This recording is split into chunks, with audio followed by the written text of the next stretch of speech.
Hi, good evening. എൻ്റെ പേര് നിഷ. ഞാൻ വർക്ക് ചെയ്യുന്നത് കറൻ്റ്ലി ബഹ്റിനിലാണ്.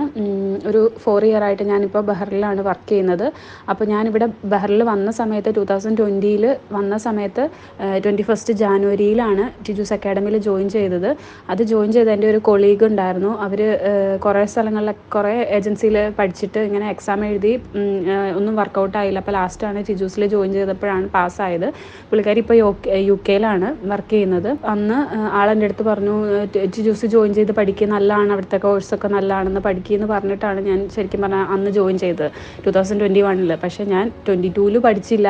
23 ആയപ്പോഴും എനിക്ക് പഠിച്ചു ക്ലാസ് ജസ്റ്റ് ജോയിൻ ചെയ്തു. പക്ഷേ ഞാൻ ഗ്രാമർ ക്ലാസ്സൊക്കെ അറ്റൻഡ് ചെയ്യുന്നതേ ഉള്ളായിരുന്നുള്ളൂ. അപ്പോൾ ഞാൻ ഈ മൊഡ്യൂളിലേക്കൊന്നും പഠിച്ച് തുടങ്ങിയിട്ടുണ്ടായിരുന്നില്ല.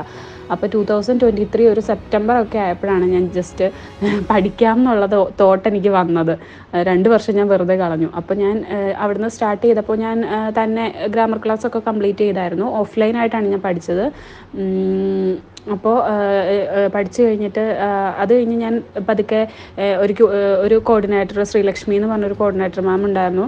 മാമിനെ കോണ്ടാക്ട് ചെയ്തു. അത് കഴിഞ്ഞപ്പോൾ മാം പറഞ്ഞു, റീഡിങ്ങും ലിസണിങ്ങും തന്നെ കുറച്ച് ചെയ്ത് പഠിക്കുക, ലൈവ് ക്ലാസ് ഉണ്ട്, അതിൽ ജോയിൻ ചെയ്ത് അറ്റൻഡ് ചെയ്ത് പഠിക്കുക. അത് കഴിഞ്ഞിട്ട് നമുക്കത് കോൺഫിഡൻസ് ആകുമ്പോൾ ഫ്രീ റൈറ്റിങ്ങും സ്പീക്കിങ്ങിലേക്കും ഇൻഡിവിജ്വൽ ട്യൂട്ടറിൻ്റെ അവേഴ്സ് സ്റ്റാർട്ട് ചെയ്യാമെന്ന് പറഞ്ഞു.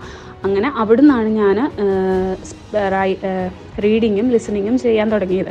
അപ്പോൾ എനിക്ക് ഇവിടെ 12 hour ഡ്യൂട്ടി ആയിരുന്നു ഉണ്ടായിരുന്നത്. അപ്പോൾ 2 days ഡ്യൂട്ടി അങ്ങനെയായിരുന്നു. അപ്പോൾ എനിക്ക് ലൈവ് ക്ലാസ് ഒന്നും അറ്റൻഡ് ചെയ്യാൻ പറ്റുന്നുണ്ടായിരുന്നില്ല കറക്റ്റ് ടൈമിൽ. അപ്പോൾ ഞാൻ റെക്കോർഡഡ് ക്ലാസ്സസ് മാത്രമാണ് അറ്റൻഡ് ചെയ്തുകൊണ്ടിരുന്നത്. ഞാൻ എല്ലാത്തിൻ്റെയും പ്രിൻ്റ് ഔട്ട് എടുത്തു, റീഡിങ്ങിൻ്റെയും ലിസണിങ്ങിൻ്റെയും. എന്നിട്ട് ഞാൻ തന്നെ ചെയ്ത് നോക്കും. അപ്പോൾ എനിക്ക് കുറച്ച് മടി വന്നു.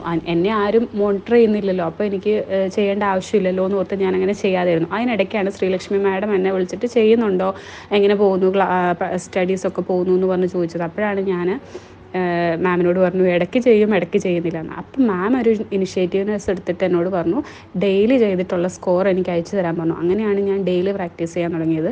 അതുവരെ ഞാൻ ഡെയിലി ചെയ്തിട്ടേ ഇല്ല, ഡെയിലി പ്രാക്ടീസ് ചെയ്യുന്നില്ലായിരുന്നു. അന്ന് തൊട്ട് ഞാൻ ഡെയിലി പ്രാക്ടീസ് ചെയ്ത് മെറ്റീരിയൽ എടുത്ത് പ്രാക്ടീസ് ചെയ്തിട്ട് സ്കോർ അയച്ചു കൊടുക്കാൻ തുടങ്ങി. അപ്പോൾ സ്കോർ കുറവുള്ള ദിവസം മാം ഇങ്ങനെ ചോദിക്കും, എന്ത് പറ്റി സ്കോർ കുറവ്, അതിൻ്റെ എന്താണ് ചെയ്യേണ്ടതെന്നൊക്കെ പറഞ്ഞു തന്നു എൻ്റെ അടുത്ത്. അങ്ങനെ ഞാൻ ചെയ്തു. അങ്ങനെ ഒരു 2-3 months ഞാൻ റീഡിങ്ങും ലിസണിങ്ങും തന്നെ ചെയ്ത് കോൺഫിഡൻസ് ആയപ്പോൾ ഞാൻ മാമിനോട് പറഞ്ഞു, എനിക്ക് ഇൻഡിവിജ്വൽ ട്യൂട്ടർ വേണം. ഇതുപോലെ ഞാൻ ഇത് കുറച്ച് ടെസ്റ്റ് എടുത്ത് അതിന് ക്ലിയർ ആയപ്പോൾ ഇൻഡിവിജ്വൽ ട്യൂട്ടറെ തന്നു. അവിടെ എനിക്ക് നിമിഷ എന്ന് പറഞ്ഞൊരു മാമായിരുന്നു. മാം നല്ല സപ്പോർട്ടീവാണ്, നന്നായിട്ട് പഠിപ്പിച്ച് തന്നു, നന്നായിട്ട് മനസ്സിലായി. കാരണം ഞാൻ എന്ന് പറയുന്നത് ഫസ്റ്റ് അറ്റംപ്റ്റാണ് എനിക്ക് OET.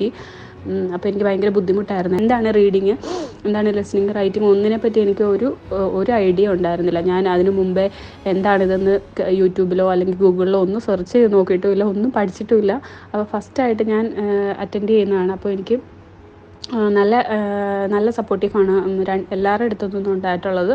അങ്ങനെയാണ് ഞാൻ റൈറ്റിങ്ങും സ്പീക്കിങ്ങും ഒരു 1.5 month ചെയ്തു. ഞാൻ 40 hours പാക്കേജായിരുന്നു എടുത്തിരുന്നത്. അതിൽ ഒരു 20 hours ഞാൻ സ്പീക്കിങ്ങും റൈറ്റിങ്ങിനും ചെയ്തിട്ടുള്ളത്. ഒരു മോക്ക് ഞാൻ അറ്റൻഡ് ചെയ്തിട്ടുള്ളൂ.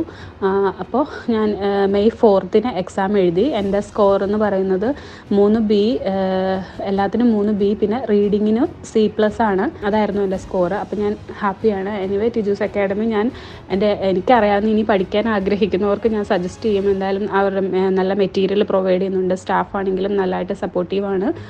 അപ്പോൾ താങ്ക് യു സോ മച്ച്.